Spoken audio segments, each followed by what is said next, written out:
Wanna know how to download maps in PUBG Mobile? Well, no worries. In this video, I'm going to show you an easy step-by-step guide on how to do it. It's super simple, so let's get right into it. Now, first off, simply open up your PUBG Mobile application. And once you're there, right here on the bottom left side, you can see your maps option. You can just simply click on it. And now right here, you can see various maps that have not been downloaded. So you can just simply select this cloud-like icon right here. And after that is done, your download should automatically start. Or you can do another thing as well. So that is just by going on the main menu. On the top, you can see this small download icon. So you can just simply move it around as well, just like this. So just simply click on it.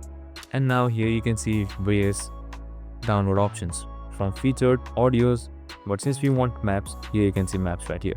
So you can easily access maps like Classic, Team Arena, Metro Royale, etc. And then download it and play it as well. I hope this video helped.